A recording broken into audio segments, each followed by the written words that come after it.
নমস্কার। তো চলুন সবাইকে আমার চ্যানেলে ওয়েলকাম। আজকে আমি আলোচনা করব একটা দুর্দান্ত একটা অপরচুনিটি নিয়ে। যে স্টকটা নিয়ে আলোচনা করব, এই স্টকটাতে এখন হিউজ অপরচুনিটি আছে। স্টকটার মধ্যে যদি আপনি বলেন, ঠিক এই মুহূর্তে একটা স্টককে মাল্টিপ্যাকার হতে গেলে তার যা কম্পোনেন্ট দরকার, প্রত্যেকটা কম্পোনেন্ট এই স্টকটির মধ্যে আছে। প্রথমে স্টকটির নাম বলে দিই, জিএসএম ফয়েলস। স্টকটির Q2 বিজনেস আপডেট চলে এসছে, দুর্দান্ত বিজনেস আপডেট। 78% কোম্পানি Q2-তে সেলস গ্রোথ করেছে। Q2-তে সেলস গ্রোথ করেছে 78%। কোম্পানিটার নাম কি বললাম প্রথমে? GSM foils. দেখুন এই কোম্পানিটা নিয়ে পুরো বিজনেস মডেল নিয়ে আমার ডিটেলস ভিডিও বানানো আছে, দেখে নেবেন। তবুও আমি আরেকবার বলে দিচ্ছি, জিএসএম ফয়েলসের যে বিজনেস মডেল, এটা বেসিক্যালি কি করে, আমরা যাতে মেডিসিন খাই না, যেমন ক্যালপল, ক্রোসিন বা ভিটামিন সি যে ট্যাবলেট খাই আর কি, এই যে ফয়েলটা স্ট্রিপটাকে ম্যানুফ্যাকচারিং করে। ব্লিস্টার ফয়েল, অ্যালুমিনিয়াম ফয়েল, সমস্ত ধরনের যে মেডিসিনের ফয়েলগুলো স্ট্রিপটারে ম্যানুফ্যাকচারিং করে। Simple business model. এদের যে মেন র মেটেরিয়াল হচ্ছে অ্যালুমিনিয়াম দিয়ে একটা ব্লিস্টার প্যাক বানায় ওষুধের, একটা অ্যালুমিনিয়াম ফয়েল। ব্লিস্টার প্যাক বলতে যেটা আপনারা দেখবেন যে পাতাটাকে পিছন থেকে ট্যাপ করলে ট্যাবলেটটা খুলে যায়, আর একটা হচ্ছে অ্যালুমিনিয়াম যেটা পাতাটাকে উপর ছিটতে লাগে আর কি। এই দুই ধরনের স্ট্রিপ বানায় ওরা, ব্লিস্টার আর নর্মাল অ্যালুমিনিয়াম ফয়েল। মধ্যে কথা, ওষুধের যে পাতাটা, ফয়েলটা এরা ম্যানুফ্যাকচারিং। এদের বিজনেসটা কিন্তু পুরো ডোমেস্টিক, পুরো ইন্ডিয়ান মার্কেট নির্ভর। বিদেশেদের কোনো আপাতত বিজনেস নেই, জিএসটি ফিএসটি কোনো ঝামেলা নেই, পুরো ইন্ডিয়ান মার্কেটের উপর এদের বিজনেসটা ডিপেন্ডেন্ট। জিএসএম ফয়েলসের বিজনেস দেখবেন খুব ছোট কোম্পানি, এখন মার্কেট ক্যাপ আছে মোটামুটি 320 কোটি টাকার মতো। এর আগে যখন ভিডিওটা বানিয়েছিলাম Q1 এর সময়, মোটামুটি 2-2.5 মাস আগে, তখন এর মার্কেট ক্যাপ ছিল 260 কোটি টাকা। এখন বের হয়ে গেছে কত? 320। মোটামুটি 25% মতো র্যালি অলরেডি স্টকটা দিয়ে দিয়েছে।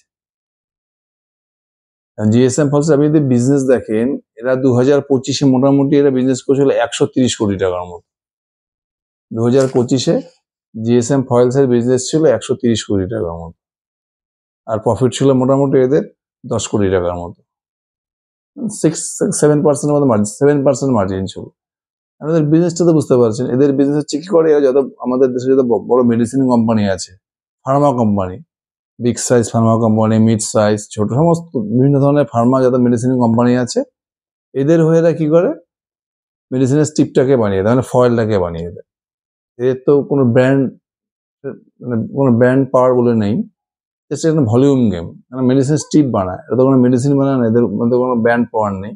গেমটা কিন্তু পুরো ভলিউম। যত বড় বড় কোম্পানির সাথে টাই আপ করবে, যত বড় বড় কোম্পানি থেকে অর্ডার নিতে পারবে এই মেডিসিনের স্ট্রিপ বানানোর, তত এদের ভলিউম বাড়বে, আর ভলিউম বাড়লে এদের প্রফিটও বাড়বে। এদের বিজনেসটা কিন্তু পুরোপুরি ভলিউম বেস বিজনেস, এখানে কিন্তু ব্র্যান্ড পাওয়ার খুব একটা নেই।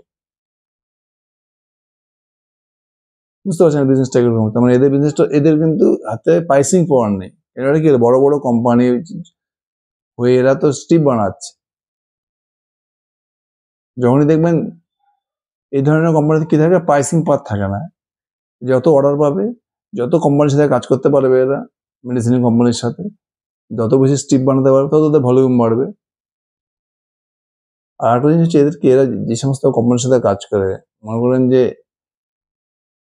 পেমেন্টটা কিন্তু মোটামুটি 30 দিন, 35 দিন, 40 দিন, 50 দিন পরে পায়। এই জন্য সবাই দেখবেন ক্যাশ কনভার্সন সাইকেলটা কিন্তু খুব ইম্পর্টেন্ট। এদের সেলস কোডটা খুব ভাইটাল। এরা বিজনেসটা ক্যাশে করছে না, বড় বড় ফার্মা কোম্পানিগুলোকে বাকিতে মাল দিচ্ছে। 40 দিন হলে পেমেন্ট করছে, কেউ 50 দিন হলে পেমেন্ট করছে। তার মানে এদের কিন্তু ক্যাশ কনভার্সন সাইকেলটা একটু টাইম লাগে, ক্যাশটা কনভার্ট হতে কিন্তু এদের একটু সময় লাগবে। আমি জিএসএম ফলসকে মোটামুটি 2টি কোয়ার্টার থেকে ট্র্যাক করেছি। এরা কিন্তু 2025 পুরো বছরে কত টাকা সেল করেছে? 134 কোটি টাকা সেল করেছে, আর প্রফিট করেছে কত? 10 কোটি টাকা। মোটামুটি 7% হচ্ছে এদের নেট প্রফিট মার্জিন। আর কোম্পানি গাইডেন্স কি দিয়েছিল, 2026-এ কোম্পানি 200 থেকে 250 কোটি টাকা সেল করবে। 2025-এ কোম্পানি টোটাল সেল ছিল হচ্ছে 130 কোটি টাকার মতো, 2026-এর গাইডেন্স ছিল কোম্পানি সেল করবে 200 থেকে 250 কোটি টাকা। এবার যখন Q1 এর রেজাল্ট আসলো, এর আগে যখন Q1 এর রেজাল্ট আসলো, Q1 এ দেখা গেল কোম্পানি সেলস গ্রোথ করেছিল মোটামুটি 150%, মানে 147%, 147% সেলস গ্রোথ করেছিল। মানে 2025-এর Q1 এ কোম্পানির সেল ছিল 21 কোটি টাকা, আর 2026-এর Q1 এ সেল হয়ে গেছিল 52 কোটি টাকা, 147%, 147% সেলস গ্রোথ করেছিল। আর প্রফিট গ্রোথ করেছিল 170%।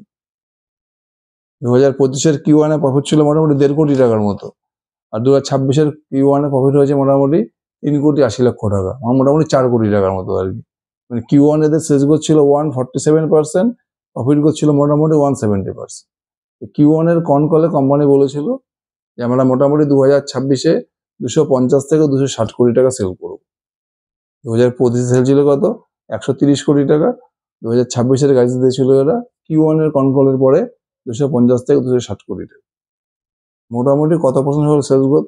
মোটামুটি 90%-এর মতো সেলস গ্রোথের গাইডেন্স 2025 থেকে 26। এবার Q2 আপডেট এসছে, যেটা এবছর Q2 তে এখন রেজাল্ট আসেনি, বিজনেস আপডেট এসছে। Q2 তে কোম্পানির সেলস গ্রোথ করছে 78%। মানে Q2 তে টোটাল কোম্পানি বিজনেস করে ফেলেছে 58 crore, টোটাল সেল করেছে Q2 তে। আর Q1 এর সেল ছিল কত? 52 crore। দুটি কোয়ার্টার মিলে কত সেল হলো? 110 কোটি টাকা। আর কোম্পানি কথা বলেছিল করবে 250 কোটি টাকা সেল। এবার কি হয়, জিএসএম ভয়েলের Q1 Q2 তে মিলে যায় বিজনেস, মানে H1 এ আর কি, ফার্স্ট হাফে, বছরের ফার্স্ট হাফ, মানে Q1 Q2 মিলে যা বিজনেস করে তার থেকে প্রায় 1.5 টাইমস বিজনেস করে এরা Q3 Q4 মানে H2 তে। তো দেখুন Q1 Q2 মিলে 110 কোটি টাকা বিজনেস করেছে। এবার নর্মাল কি এদের যে বিজনেস হয় Q1 Q2 মিলে, তার থেকে Q3 Q4 এ 1.5 ডাবল বিজনেস করে। মোটামুটি তাহলে Q3 Q4 এ মোটামুটি 150 কোটির মতো বিজনেস করবে। টোটাল কত হচ্ছে? মোটামুটি 250 থেকে 260 কোটি টাকা। মানে কোম্পানি যা গাইডেন্স দিয়েছে ঠিক সেই দিকে কিন্তু কোম্পানি আগাচ্ছে। 2025-এ কোম্পানির টোটাল সেল ছিল হচ্ছে 130 কোটি টাকা।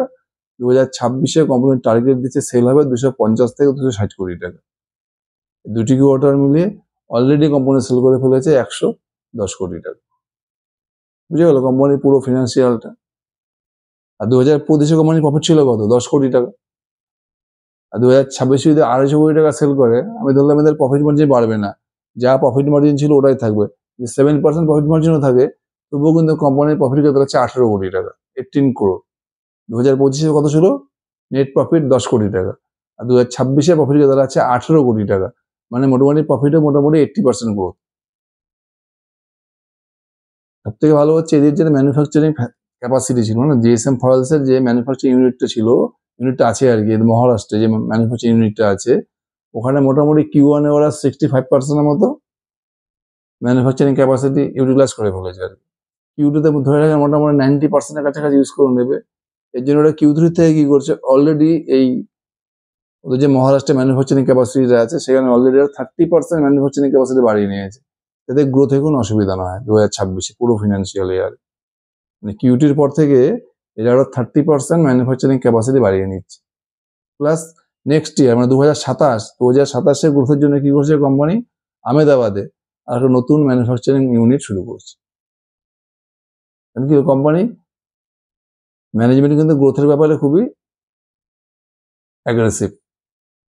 কোম্পানি দেখুন একটা ম্যানুফ্যাকচারিং, পুরোনো যে ম্যানুফ্যাকচারিং ইউনিটটা আছে সেটাতে কি করছে এরা? ক্যাপাসিটি 30% বাড়িয়ে নিচ্ছে এই ফিনান্সিয়াল ইয়ারের গ্রোথের জন্য। আবার নেক্সট ফিনান্সিয়াল ইয়ার 2027-2028-এর গ্রোথের জন্য এরা অলরেডি কিন্তু আহমেদাবাদে এরা একটা নতুন ম্যানুফ্যাকচারিং ইউনিট খুলছে। মানে কোম্পানি কিন্তু সব দিক দিয়ে একদম ঠিকঠাক চলছে। তাদের বিজনেস মডেল তো খুব সিম্পল, শুধুমাত্র ফার্মা কোম্পানি এরা কি করছে? অর্ডার নিয়ে মেডিসিনের স্ট্রিপগুলো বানিয়ে দিচ্ছে। এদের একটা সমস্যা হচ্ছে কি, এই সমস্ত কোম্পানির হাতে প্রাইসিং পাওয়ার থাকে না, আর বিজনেসটা এদের কি হয় বাকিতে করতে লাগে। এই যখনই দেখবেন না ক্যাশ ফ্লো, দেখবেন ক্যাশ ফ্লো বাজেট পাবেন না। কোম্পানি কি করছে? একটা কোম্পানির থেকে অর্ডার নিচ্ছে, নিয়ে পাঠিয়ে অর্ডার নিয়ে মাল সাপ্লাই দিচ্ছে, বানিয়ে দিচ্ছে। প্লাস সে তো বড় বড় কোম্পানি, এরা ওষুধের কোম্পানি সান ফার্মা, এরা তো নিজেদের মর্জি মতো পেমেন্ট দেবে না। যদি জিএসএম মাল অন্য কোম্পানি থেকে মাল নিয়ে নেবে, এটা কি করে 30 দিন, 40 দিন, 45 দিন, 50 দিন পরে পেমেন্ট দেয়। যখন এর পেমেন্টটা পেয়ে যায় তখন আবার অন্য একটা কোম্পানিকে মাল সাপ্লাই দেয়। বুঝতে পারছি, এদের কিন্তু কোনো সময় ক্যাশে টাকা পয়সা দেখতে পারে না, সবসময় ক্যাশ ফ্লোটা কিন্তু এদের নেগেটিভ থাকতে পারে, এটা কিন্তু ভয়ের ব্যাপার নেই। এদের মেন যে সেলস গ্রোথ, যখন এদের সেলস গ্রোথ কমে যাবে তখনই কিন্তু এদের ক্যাশ কনভার্সন সাইকেলের সমস্যা হয়ে যাবে, টাকাটা আটকে যাবে। এখন কিন্তু কোম্পানি দুর্দান্ত সেলস গ্রোথে আছে এবং নেক্সট 2-3 বছরে এদের যা কোম্পানির কনকল, যা গাইডেন্স, এদের গ্রোথের কোনো অসুবিধা হবে না। যে এইসব কোম্পানি কিন্তু ক্যাশ ফ্লো দেখতে মানে ফেসে যাবেন, যতদিন কোম্পানি গ্রোথ করতে থাকবে না, এই সময় অর্ডার পেতে থাকবে আর মাল সাপ্লাই দিতে থাকবে, ক্যাশ ফ্লো কিন্তু পজিটিভ পাবেন। স্মল ক্যাপ কোম্পানিতে ইনভেস্ট করতে গেলে কিন্তু ক্যাশ ফ্লো দেখলে হবে না, আপনার দুটো জিনিস অ্যাভয়েড করতে হবে, এক ক্যাশ ফ্লো, এক শেয়ার হোল্ডিং প্যাটার্ন। এইসব কোম্পানি ছোট্ট কোম্পানি, মাত্র এখন 320 কোটি টাকার কোম্পানি মার্কেট ক্যাপ, এখানে এফআইআই হোল্ডিং পাবেন না বেশি, ডিআইআই হোল্ডিং পাবেন না, তারপরে ক্যাশ ফ্লো কিন্তু পজিটিভ পাবেন না। এখন তো কোম্পানি পুরো গ্রোথের মধ্যে আছে, গ্রোথ খুঁজতে গেলে আপনাকে ক্যাশ ফ্লো আর শেয়ার হোল্ডিং প্যাটার্ন, এই দুটো জিনিস কিন্তু বুঝতে হবে। এই ছোট স্মল ক্যাপ গ্রোথ কোম্পানির ক্ষেত্রে আপনি ক্যাশ ফ্লো নেগেটিভ পাবেন, আর দেখবেন শেয়ার হোল্ডিং প্যাটার্নের মধ্যে এফআইআই ডিআইআই হোল্ডিং থাকবে না। যখন এই কোম্পানি গ্রোথ করতে করতে বড় হয়ে যাবে, তখন কিন্তু এইসব কোম্পানিতে দেখবেন এফআইআই ঢুকে যাবে, ডিআইআই ঢুকে যাবে, ক্যাশ ফ্লো পজিটিভ হয়ে যাবে। আর যখন এফআইআই ঢুকে যাবে, ডিআইআই ঢুকে যাবে, মানে এই কোম্পানিটা পপুলার হয়ে গেছে, ক্যাশ ফ্লো পজিটিভ হয়ে যাবে, তখন দেখবেন কোম্পানির আবার গ্রোথ কমে যাবে। এখন মানে এই টাইমটা হচ্ছে এসব কোম্পানিতে ইনভেস্ট করার বেস্ট টাইম। হ্যাঁ, 320 কোটি টাকার কোম্পানি 70% 80% করে গ্রোথ করছে, এটা যে মানে এটা যে বেস্ট টাইম এখন ইনভেস্ট করার মতো। এরপর যখন কোম্পানি বড় হয়ে যাবে না, যখন কোম্পানি দেখবেন আপনার যখন ফান্ডামেন্টাল, যখন কোম্পানির খুব ভালো লাগবে, ক্যাশ ফ্লো পজিটিভ হয়ে গেল, এফআইআই হোল্ডিং বেড়ে যাবে, ডিআই হোল্ডিং বেড়ে যাবে, তখন কিন্তু কোম্পানির মধ্যে গ্রোথও চলে যাবে। এরকম গ্রোথ আর তখন পাবেন। এবার আমরা ডিলটা বুঝে নিচ্ছি। এবার দেখুন, 2025-এ কোম্পানির টোটাল প্রফিট ছিল 10 কোটি টাকা, 2026-এ প্রফিট কত দাঁড়াচ্ছে আমি বললাম 18 থেকে 20 কোটি টাকা কোম্পানির গাইডেন্স অনুযায়ী। যদি 18 কোটি টাকা কোম্পানির প্রফিট হয়, এই মুহূর্তে কোম্পানির মার্কেট ক্যাপ কত?